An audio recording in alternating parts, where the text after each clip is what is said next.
Hello everyone, मैं Veenu Verma Excel in Education channel में आप सभी का स्वागत करती हूँ। फ्रेंड्स, आप सभी को पता है कि आपकी तैयारी यहाँ पर यूजीसी नेट की एग्ज़ाम की और सेट के एग्ज़ाम के साथ में ही असिस्टेंट प्रोफेसर के जीएस पोर्शन को भी हम यहाँ पर कवर करते हैं। ठीक है, तो यूजीसी नेट के लिए पेपर 1 जो कॉमन पेपर सभी के लिए होता है, कोई भी सब्जेक्ट हो आपका, और सेकेंड पेपर एजुकेशन की तैयारी मैं यहाँ पे करती हूँ। तो अगर आप एजुकेशन सब्जेक्ट से हैं और आप पीजीटी की परीक्षा या जीआईसी जीडीसी देने वाले हैं या नेट एजुकेशन देने वाले हैं, तो इस तरह से आप यहाँ पर एजुकेशन की तैयारी के लिए यहाँ पर जुड़ सकते हैं। ठीक है, सारी तैयारी फ्री ऑफ कॉस्ट कराई जा रही है, कोई शुल्क आपसे नहीं लिया जा रहा है, बस आप खाली पढ़ाई करिए, है ना। क्योंकि एग्ज़ाम की डेट आपकी अनाउंस हो गई है, जून में आपका एग्ज़ाम है, 10 जून से 21 जून के बीच में तय है। तो इस तरह से अभी ज़्यादा समय नहीं बचता है, जनवरी आपका ख़त्म हो गया है और ये सारे टॉपिक्स 10 यूनिट आपको पेपर 1 में, 10 यूनिट आपको पेपर 2 में करनी होती हैं तैयार, है ना। तभी आपका जेआरएफ क्लियर होता है। अगर इतनी तैयारी आप पूरी स्ट्रेटजी के साथ करेंगे तभी यहाँ पर चीज़ें आप कर पाएंगे। तो आज की इस वीडियो में हम लोग बात करेंगे पीपल डेवलपमेंट और एनवायरनमेंट में इंपॉर्टेंट टॉपिक है यहाँ से, जो आपके ग्रीन हाउस इफेक्ट से भी आपके क्वेश्चन बनते हैं, ग्लोबल वार्मिंग और ग्लोबल वार्मिंग पोटेंशियल GWP, इससे क्वेश्चन आपके काफ़ी बन रहे हैं। तो इन्हीं सारे कॉन्सेप्ट को मैं बहुत ईजी वे में समझाने की कोशिश करूँगी। ठीक है, अगर आप चैनल पर पहली बार आए हैं तो सब्सक्राइब ज़रूर कर लीजिएगा और साथ में टेलीग्राम चैनल को भी ज्वाइन कर लें, लिंक आपको डिस्क्रिप्शन में मिल जाता है, वहाँ से आप ज्वाइन कर लें, क्योंकि PDF वगैरह वहीं पे आपको प्रोवाइड की जाती है, कोई भी इन्फॉर्मेशन होती है वो वहीं पे देती हूँ। ठीक है, तो इस तरह से आप चैनल को ज्वाइन कर लें और वीडियो पूरी देखिएगा, काफ़ी इंपॉर्टेंट कॉन्सेप्ट आपको यहाँ से क्लियर हो जाएंगे। ठीक है, क्योंकि वैसे तो ये बहुत बड़ा टॉपिक है और इसको समझने के लिए अच्छा खासा टाइम चाहिए, लेकिन मैंने जो इम्पॉर्टेंट चीज़ें हैं कि आपको अभी समझ में आ जाए, फिर इसके बारे में एक हम और पूरी मैराथन टाइप की इस तरह के 3-4 टॉपिक को लेके वहाँ पर कर लेंगे, ताकि चीज़ें आपको क्लियर हो जाएं और कोई भी कन्फ्यूज़न ना रहे, है ना। आपको पता है कि अभी फैक्चुअल क्वेश्चन नहीं बनते हैं, क्वेश्चन के पैटर्न में आपको दिखा देती हूँ। यहाँ पर देखिए, ये आपके सारे क्वेश्चन जून 2023 में पूछे गए हैं, जिसमें ये कह रहा है कि करेक्ट इंक्रीजिंग ऑर्डर देना है, contribution to the global warming by the following gases. ये जो गैसेस यहाँ पर दी हैं, इनका आपको इंक्रीजिंग ऑर्डर में देना है कि ग्लोबल वार्मिंग में इनका कैसे योगदान है ना। तो ऐसे क्वेश्चन आपसे पूछे जा रहे हैं। ठीक है, ये मैंने आपको एक सैम्पल के तौर पे दिखाया है। उसके बाद देखिए, ये भी सब आपका जून 2023 में ही क्वेश्चन पूछा गया था, निम्नलिखित में से किस गैस में सबसे अधिक ग्लोबल वार्मिंग पोटेंशियल है ना। तो ऐसे क्वेश्चन आपके बन रहे हैं, नए नए टर्म्स आपसे पूछे जा रहे हैं। ठीक है, तो अभी हम इसको समझेंगे, फिर आप ये क्वेश्चन इस तरह से जितने भी क्वेश्चन आएंगे आप खुद से ही कर लेंगे, है ना। तो चलिए स्टार्ट करते हैं, और वीडियो अच्छी लगे तो वीडियो को लाइक एंड शेयर ज़रूर कर दिया करिए। और करंट का भी पार्ट मैं यहाँ पर कवर कराती हूँ। अभी भी मैंने आपका जो यूनियन बजट आया है, अंतरिम बजट, इसको 2024-25 के लिए, उसकी भी वीडियो मैंने बनाई है, उसको आप लोग देख लीजिएगा, क्योंकि जो आपकी परीक्षा से संबंधित चीज़ें हैं वो मैंने आपके लिए वहाँ पर उस वीडियो के अंदर दी हैं। ठीक है, वैसे तो बजट की बहुत सारी चीज़ें हैं, लेकिन आपकी परीक्षा की दृष्टि से क्या इंपॉर्टेंट है, जो यूजीसी नेट और आपके असिस्टेंट प्रोफेसर वाले एग्जाम में पूछी जा सकती हैं, वो सारी चीज़ें एक ही वीडियो में मैंने कवर करने की कोशिश की है। ठीक है, तो इस तरह से करंट का भी पार्ट यहाँ पर कवर हो जाएगा, तो आप लोग चैनल को ज़रूर सब्सक्राइब कर लें। अब देखिए, सबसे पहले हम बात करते हैं कि ग्रीन हाउस इफेक्ट की मीनिंग क्या होती है। तो अगर हम मीनिंग की बात करें तो increase in the temperature in the atmosphere due to condensation of greenhouse gases, है ना, इन द एटमॉस्फेयर। तो इस तरह से वायुमंडल में जो आपका एटमॉस्फेयर है, इसमें ग्रीन हाउस गैसों के कंडेंसेशन के कारण जो एटमॉस्फेयर का तापमान बढ़ जाता है, इसी को ग्रीन हाउस इफेक्ट कहते हैं। और इसके कॉन्सेप्ट किसने दिया था, तो ये जोसेफ फॉरियर ने दिया था। ठीक है, तो ये हो जाता है आपका। पर्यावरण में अगर हम बात करें तो ग्रीन हाउस के प्रभाव में वृद्धि क्यों होती है, ये कार्बन डाइऑक्साइड के कारण। ठीक है, कार्बन डाइऑक्साइड का कंडेंसेशन सबसे ज़्यादा होता है, इसलिए यहाँ पर इसका ये इफेक्ट यहाँ दिखाई देता है ना। तो ये कुछ क्वेश्चन थे जो वन लाइनर के फॉर्म में मैंने आपको चीज़ें दी हैं। ग्रीन हाउस इफेक्ट प्रोसेस क्या है, तो अगर हम प्रोसेस की बात करें तो ऐसा प्रोसेस जिसमें कि temperature of the atmosphere increases due to the absorption of infrared radiation, है ना। देखिए, जो सूर्य के द्वारा जो रेडिएशन होता है वो इंफ्रारेड मतलब बहुत हाई जो है रेंज की यहाँ पर रेज होती हैं, और ये रेंज जो रेज हैं ये एब्जॉर्ब कर ली जाती हैं बाय एटमॉस्फेरिक कार्बन डाइऑक्साइड, है ना। तो वायुमंडलीय कार्बन डाइऑक्साइड द्वारा जो इंफ्रारेड रेडिएशन है, इसको एब्जॉर्ब कर लिए जाने से जो एटमॉस्फेयर का टेम्परेचर बढ़ जाता है, यही आता है आपका ग्रीन हाउस इफेक्ट का प्रोसेस के अंतर्गत। ठीक है, मतलब तापमान ज़्यादा बढ़ जाता है और इससे क्या होती है, बहुत गर्मी महसूस होती है ना।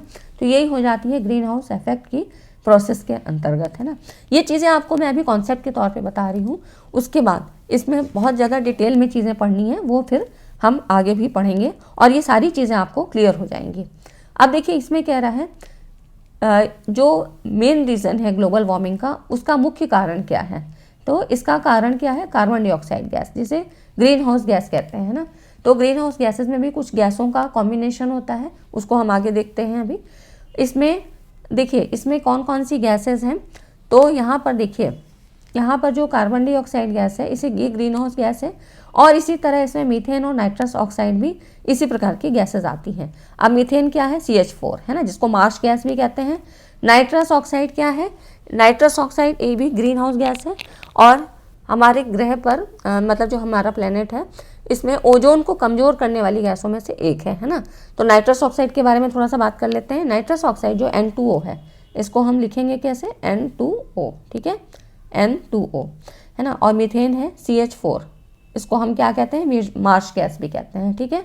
अगर कभी मार्श गैस से नाम आए तो कंफ्यूज नहीं होइएगा, CH4 के बारे में बात हो रही है, मीथेन, ठीक है। तो ये जो N2O है ना, इसी को लॉफिंग गैस भी के रूप में भी जानते हैं, ठीक है। इन सब के केमिकल्स नेम भी होते हैं, और इनको जो अदर नेम होते हैं, पॉपुलर नेम होते हैं, इनके नाम से भी जाना जाता है, ठीक है। तो N2O को, जो नाइट्रस ऑक्साइड है, इसको हम लॉफिंग गैस के भी जानते हैं, लॉफिंग गैस के नाम से भी जानते हैं, और इसका प्रयोग मतलब आपको बेहोशी के लिए किया जाता है, इस तरह से। तो यहाँ पर जो वातावरण में CO2 और CH4 के बाद जो तीसरे लंबे समय तक वातावरण में रहने वाली जो गैस है, ये N2O है ना। तो इसमें क्या क्या चीज़ें आ गई आपकी, जिसमें ग्लोबल वार्मिंग के लिए इंपॉर्टेंट चीज़ क्या क्या है, CO2 हो गई, CH4 और N2O है ना। तो इस तरह से ये गैसें बहुत ज़्यादा लंबे समय तक वातावरण में रहती हैं, और इसलिए ज़्यादा प्रभावित करती हैं, ठीक है। तो यहाँ पर ये हो जाता है आपका जो है ग्लोबल वार्मिंग के लिए क्या चीज़ें इंपॉर्टेंट हैं। अब देखिए यहाँ पर जो ग्रीन हाउस इफेक्ट है, इसका सीधा संबंध किससे है, ग्लोबल वार्मिंग में वृद्धि से, है ना। ग्लोबल वार्मिंग में मतलब टेम्परेचर इसका हाई होगा जब एटमॉस्फेयर का, तो यही ग्लोबल वार्मिंग इफेक्ट हो जाता है। और यहाँ पर अगर हम ग्लोबल लेवल पे बात करें तो जो इंडस्ट्रियलाइजेशन जो है आपका, जो उद्योग वगैरह चलते हैं, इसके बढ़ते प्रभाव के कारण जैव ईंधनों के प्रयोग में जो आपके यहाँ पर बायोफ्यूल्स हैं, इनके प्रयोग में वृद्धि हुई, और इससे क्या हुआ, CO2 की मात्रा में वृद्धि हुई, है ना। अब ये CO2 क्या करेगी, हमारा ग्रीन हाउस इफेक्ट में इंक्रीज करेगा, ठीक है। तो इससे क्या होगा कि जो ये जितने भी इंडस्ट्रियल एरियाज थे, इन्होंने सिर्फ कार्बन डाइऑक्साइड की इमिशन को नहीं बढ़ाया, बल्कि तापमान बढ़ाने वाली सभी गैसेस, जैसे कि कौन कौन सी गैसेस हैं, क्लोरोफ्लोरोकार्बन CFC, मीथेन CH4 जिसके बारे में हमने अभी पढ़ा, नाइट्रस ऑक्साइड N2O और ओजोन, इनके गैसों के इमिशन को भी बढ़ाया। इन्हीं को क्या कहा गया, ग्रीन हाउस गैसेस, ठीक है। तो ये इसीलिए मैंने रेड कलर से कर दिया है। तो ग्रीन हाउस गैसेस में ये चीज़ें आती हैं, ठीक है। मतलब यहाँ पर टेम्परेचर तो बढ़ा CO2 के कारण, लेकिन ये गैसें भी रिस्पॉन्सिबल हैं, है ना। तो यहाँ पर देखिए अब इसके लिए कौन सा प्रोटोकॉल चलाया गया था, तो वायुमंडल में ग्रीन हाउस गैसों के उत्सर्जन को कम करने के लिए अंतर्राष्ट्रीय स्तर पर भी कई प्रयास किए गए। इनमें जो सबसे महत्वपूर्ण था वो क्योटो प्रोटोकॉल था, ठीक है। ये चीज़ें कुछ एडिशनल मैं आपको बताती हूँ, तो इनको नोट कर लिया करिए। और 1997 में इसकी घोषणा हुई थी, ठीक है। क्योटो प्रोटोकॉल किससे है, तो ग्रीन हाउस गैसों के उत्सर्जन से संबंधित था, है ना। अब देखिए ये जो गैसेस थी ना, ग्रीन हाउस गैसेस, इन गैसों को ही ग्लोबल वार्मिंग की वृद्धि के लिए मुख्य रूप से जिम्मेदार जो है बताया गया, क्योंकि ये क्या है, ठोस खोल की संरचना कर वायुमंडल में ग्रीन हाउस प्रभाव को बढ़ाती हैं, है ना। तो एक यहाँ पर स्ट्रक्चर क्रिएट करती हैं, जिससे कि क्या है, ग्लोबल वार्मिंग इफेक्ट बढ़ता है, ठीक है। तो कौन सी गैसेज रिस्पॉन्सिबल हुई, तो ये GHS ग्रीन हाउस गैसेज जितनी भी है ना, chlorofluorocarbon CFC, methane, nitrous oxide, ozone, carbon dioxide, ये सारी चीज़ें। अब इसी में देखिए कुछ और चीज़ें होती हैं जो ग्रीन हाउस गैसों में डायरेक्टली जो इन्वॉल्व होती हैं, वो कौन सी हैं, तो देखिए कार्बन डाइऑक्साइड है CO2 CH4, नाइट्रस ऑक्साइड है N2O CFC SF6 NF3, है ना। तो ये सारी चीज़ें हो गई। और इनडायरेक्टली कौन कौन सी इन्वॉल्व होती हैं, तो इसमें देखिए नाइट्रोजन ऑक्साइड है ना, NOx, कार्बन मोनोऑक्साइड CO, जिसको दम घोटने वाली गैस भी कहते हैं, non methane volatile organic compound, ठीक है। उसके बाद वोलेटाइल ऑर्गेनिक कंपाउंड भी आपको पढ़ने रहते हैं, यहाँ से भी क्वेश्चन आपके बहुत बनते हैं, ठीक है। तो कुछ ऐसे इंपॉर्टेंट चीज़ें हैं जो एनवायरनमेंट में बहुत लेंदी हैं और आपको मतलब पूछी जाती हैं, सारी चीज़ें एक जगह पे नहीं मिलती हैं। तो वोलेटाइल ऑर्गेनिक कंपाउंड से भी काफ़ी बनते हैं, ये है non methane volatile organic compound और सल्फर डाइऑक्साइड। तो ये क्या है, इनडायरेक्टली इन्वॉल्व होती हैं, ठीक है।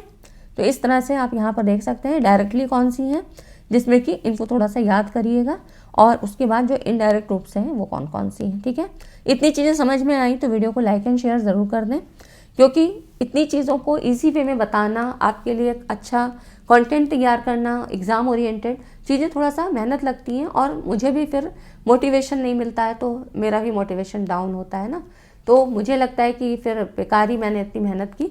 तो इसलिए वीडियो को लाइक एंड शेयर ज़रूर कर दिया करिए, अपने ग्रुप सर्कल जहाँ भी आपका फ्रेंड सर्कल का ग्रुप है उसमें शेयर किया करिए। ठीक है, अब देखिए इस ग्लोबल वार्मिंग के इम्पैक्ट की अगर हम बात करें, क्या इफेक्ट इसका हो सकता है, तो इम्पैक्ट ऑफ ग्लोबल वार्मिंग में देखिए यहाँ पर सबसे पहले इसी तरह के क्वेश्चन आपसे पूछे जाते हैं यूजीसी नेट के एग्जाम में।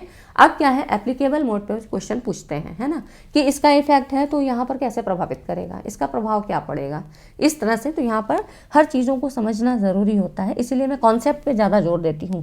प्रीवियस ईयर क्वेश्चन हम करते हैं इसीलिए, ताकि चीज़ें आपको समझ में आए। अब देखिए यहाँ पर क्या होगा, सी लेवल राइज होता है ना, तो यहाँ पर देखिए सबसे पहले क्या है, सी लेवल राइज होगा, मेल्टिंग ऑफ आइस कैप्स, है ना, चेंज इन रेन पैटर्न। अब देखिए क्या क्या चीज़ें होती हैं, राइजिंग टेम्परेचर, क्योंकि यहाँ पर जब टेम्परेचर इंक्रीज हो रहा है ना, तो ग्लोबल वार्मिंग हो रही है उसी के कारण, तो मौसम का नेचर और जो इकोसिस्टम है, पारिस्थितिक तंत्र है, ये प्रभावित होगा। ठीक है, अब प्रभावित होगा तो change in rain pattern change हो जाएगा, है ना। मेल्टिंग आइस कैप्स, ग्लेशियर, यहाँ पर जो मेल्ट हो रही है आइस कैप, है ना, तो ग्लेशियर्स वगैरह, तो इससे क्या होगा, सी लेवल राइज करेगा, है ना, इंक्रीज करेगा, बढ़ जाएगा, मतलब क्योंकि क्या होगा, जब आइस कैप्स मेल्ट होंगी तो ये नदियों में जाएगा, फिर नदियों से क्या है कि ये सागरों में जाता है, तो सी लेवल राइज हो जाता है ना।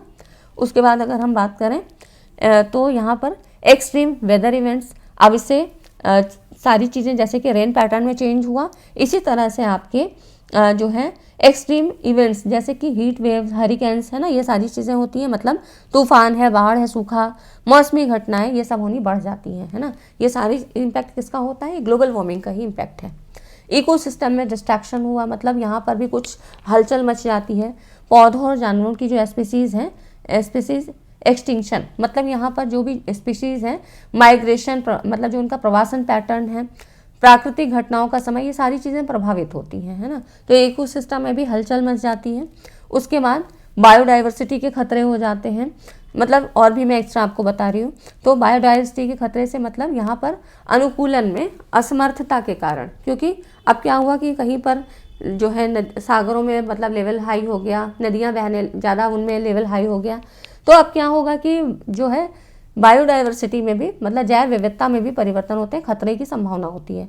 तो इससे क्या होगा कि यहाँ पर जितने भी प्राणी हैं, जीव जंतु हैं, पौधे हैं, ये सर्वाइव नहीं कर पाते हैं, और अनुकूलन में असमर्थता के कारण स्पीसीज जो है लुप्त प्राय हो रही हैं, है ना, इंडेंजर्ड स्पीसीज जिसको कहते हैं। तो इस तरह से स्पीसीज एक्सटिंक्शन हो जाता है।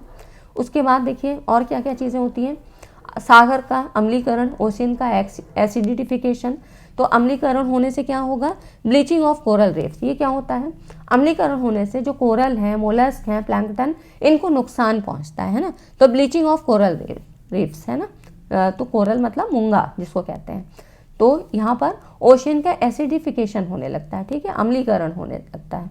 और उसके बाद फिर क्या होता है, कृषि पे प्रभाव पड़ता है ना, तो मतलब अब क्योंकि सारी चीज़ें जो है इफेक्टेड हो रही हैं, तो धरती मतलब ज़मीन पे भी असर पड़ेगा, भूमि पर भी मौसम की कमी, मतलब भोजन की कमी हो जाएगी, मौसम अनुकूल नहीं है, तो भी क्या होगा कि जितने भी प्राणी हैं जो कि आश्रित हैं वो सारे भी इफेक्टेड होते हैं, है ना, हेल्थ रिस्क बढ़ जाते हैं, डिसीजेस फैलती हैं। तो ये सारी चीज़ें, मतलब कहने का मतलब है कि ग्लोबल वार्मिंग इफेक्ट में आपके सोशल और इकोनॉमिक सारे जो है जितने भी फील्ड हैं सभी इफेक्टेड होते हैं, ठीक है। तो ये हो जाता है आपका इम्पैक्ट ऑफ ग्लोबल वार्मिंग। अब इस तरह से क्या, इसी से ऐसे ही सवाल बनते हैं, ठीक है, आपको स्टेटमेंट के भी सवाल पूछे जा सकते हैं, असर्शन रीजन में भी ऐसे सवाल आपसे पूछे जाते हैं, जो कि हम अगली वीडियो में करेंगे, क्योंकि एक वीडियो में कॉन्सेप्ट फिर PYQs थोड़ा मुश्किल होता है, ठीक है। अब देखिए ग्लोबल वार्मिंग पोटेंशियल की बात करते हैं, ठीक है। इसको समझने से पहले अगर इतनी चीज़ें आपको समझ में आ गई तो वीडियो को लाइक एंड शेयर कर दीजिए, क्योंकि मेन चीज़ें यही हैं, यहीं से आपके क्वेश्चन बनते हैं। अगर ये कॉन्सेप्ट क्लियर हो गए तो आप क्वेश्चन कैसे भी कर लेंगे, ठीक है। अब ग्लोबल वार्मिंग पोटेंशियल, तो देखिए इसको कहते हैं GWP। ये क्या है, एक मेज़र है। मेज़र किस बात का मापता है कि कार्बन डाइऑक्साइड की तुलना में ग्रीन हाउस गैस एक विशिष्ट समय अवधि, आमतौर पर 100 वर्षों में। ठीक है, वैसे तो इसको हम इसका जो मेजरिंग ईयर होता है 20 साल ले सकते हैं, 100 साल ले सकते हैं या 500 साल, लेकिन जनरली इसको 100 ईयर्स में इसको जो है यहाँ पे इंक्लूड करते हैं। तो 100 वर्षों में वातावरण में कितनी गर्मी बरकरार रखती है, मतलब जो हीट ट्रैप हो रही है वो कितनी हो रही है ना, कार्बन डाइऑक्साइड की तुलना में। तो हमारा जो एक स्टैंडर्ड है वो क्या लिया है इन्होंने, कार्बन डाइऑक्साइड लिया है। समय अवधि कितनी है, 100 वर्षों में है ना।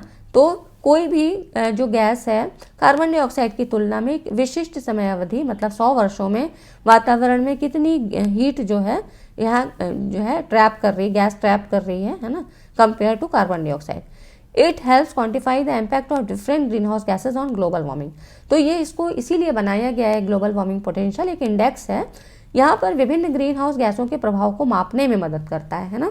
तो और स्टैंडर्ड किसको हम लेंगे एज ए कंपैरिजन, तो कार्बन डाइऑक्साइड। कार्बन डाइऑक्साइड की तुलना में यहाँ पे देखा जाता है कि कोई भी ग्रीन हाउस गैस का इफेक्ट क्या पड़ेगा अगर उसको हम देखते हैं 100 वर्षों में, मतलब उसका जो टाइम पीरियड है वो 100 वर्ष लिया गया है। और इस तरह से 20 भी ले सकते हैं, 100 भी ले सकते हैं, 500 भी ले सकते हैं, लेकिन यहाँ पर 100 वर्षों की बात की गई है। तो इसमें अलग अलग गैसों के इम्पैक्ट को आप देख सकते हो। ठीक है, इस जो है इंडेक्स के द्वारा। उसके बाद देखिए एग्जाम्पल के तौर पे अगर बात करें, मीथेन की ग्लोबल वार्मिंग क्षमता, ग्लोबल वार्मिंग पोटेंशियल कितनी है, 21 है। इसका मतलब है कि 1 किलोग्राम मीथेन का जलवायु परिवर्तन पर 21 किलोग्राम कार्बन डाइऑक्साइड के समान प्रभाव पड़ता है ना। मतलब तो यहाँ पर 1 किलोग्राम मीथेन को 21 किलोग्राम कार्बन डाइऑक्साइड के बराबर गिना जाएगा, मतलब ये कितना जो है इसका GWP ज़्यादा होगा, है ना। तो इस तरह से ये चीज़ें आपको ये बताती हैं कि अगर कभी इस तरह इंडेक्स में पूछ लिया जाता है, ऐसे दे के उसकी टेबल दे दी जाती है और इसमें पूछा जाता है, तो जो है कार्बन डाइऑक्साइड की तुलना में ही आपको देखना है। इसके बारे में थोड़ा सा और बात कर लेते हैं कि कैसे क्वेश्चन पूछे जाएंगे, है ना। तो यहाँ पर देखिए ग्लोबल वार्मिंग पोटेंशियल पता ही है कि कुल ऊर्जा को मापने के लिए किया जाता है। एक विशेष गैस कार्बन डाइऑक्साइड की तुलना में विशेष अवधि मतलब 100 साल में कितने समय अधिक समय तक अवशोषित होती है। तो यहाँ पर देखिए जो हाई ग्लोबल वार्मिंग पोटेंशियल वाली गैस है कम ग्लोबल वार्मिंग पोटेंशियल वाली गैसों की तुलना में प्रति पाउंड अधिक ऊर्जा अवशोषित करती है। ठीक है, एक तो पहला पॉइंट ये हो गया। तो पृथ्वी को गर्म करने में अधिक योगदान देंगी, है ना। तो हाई GWP जिनका होगा वो ज़्यादा इम्पैक्ट करेंगी। तो अब इसमें देखिए ग्लोबल वार्मिंग के लिए जिम्मेदार प्रमुख वायुमंडलीय गैसों में कार्बन डाइऑक्साइड, मीथेन और नाइट्रस ऑक्साइड, है ना, प्रमुख। और इसी तरह से यहाँ पर कौन है, हाइड्रोफ्लोरोकार्बन, परफ्लोरोकार्बन PFC और सल्फर हेक्साफ्लोराइड। ये कम प्रचलित जो है ग्रीन हाउस गैसेज हैं, लेकिन ये भी बहुत पावरफुल हैं, तो ये ज़्यादा पावरफुल हैं। ठीक है, अब इसकी टेबल और देख लीजिए तो ये आपको पता लग जाती है। यहाँ पर एक टेबल है, ये है ना। तो यहाँ पर देख लीजिए ये टेबल है, इसमें आपको कार्बन डाइऑक्साइड का दे रखा है और यहाँ पर मीथेन, नाइट्रस ऑक्साइड, है ना। तो नाइट्रस ऑक्साइड का देखिए। तो इसी तरह से आपको ऐसे क्वेश्चन जो आपने पहली टेबल सारणी में देखा था कि पहले आपको स्लाइड में दिखाया था, तो यहाँ पर देखिए सबसे ज़्यादा सल्फर हेक्साफ्लोराइड SF6 PF6 है ना। तो इन सब का कितना ज़्यादा है ना। तो ये जो है अगर कभी ऐसे पूछा जाता है तो आप यहाँ पर देख के ऐसे रख सकते हैं। मतलब कहने का मतलब है कि green house gases with high global warming potential include कौन कौन सी हो सकती है, सल्फर हेक्साफ्लोराइड, हाइड्रोफ्लोरोकार्बन HFCs, है ना, एंड PFCs, परफ्लोरोकार्बन्स। तो these gases have a significant impact on global warming when compare to carbon dioxide. ठीक है, अगर आपको टेबल में ऐसे इन गैसों में से कोई भी नाम दिया हो तो ये आप हायर उसमें रखेंगे। ठीक है, और इस तरह से ये टेबल भी आपके लिए मदद करती है, यहाँ पर आप चीज़ों को देख सकते हैं। ठीक है, तो ये हो गया आपका ऑर्डर ऑफ वेरियस गैसेस। ठीक है फ्रेंड्स, तो ये कुछ चीज़ें मुझे आज बतानी थी जो आज की इस वीडियो में हमने कवर किया है। ये सारी चीज़ें, ये एक जनरल कॉन्सेप्ट होता है, ये नहीं समझ में आया तो फिर बाकी चीज़ें नहीं समझ में आएंगी, है ना फ्रेंड्स। तो अगर वीडियो अच्छा लगा तो वीडियो को लाइक एंड शेयर ज़रूर कर दें, क्योंकि ऐसे ही इंपॉर्टेंट क्वेश्चन लेके और सारी चीज़ों को फिर हम क्वेश्चंस को भी करेंगे। पहले आप कॉन्सेप्ट तो समझ लीजिए, तब आप सारे क्वेश्चन आप कर पाएंगे खुद ही से, है ना। तो ठीक है फ्रेंड्स, वीडियो को लाइक एंड शेयर करके जाइएगा। मिलते हैं अगली वीडियो में। Thanks for watching this video.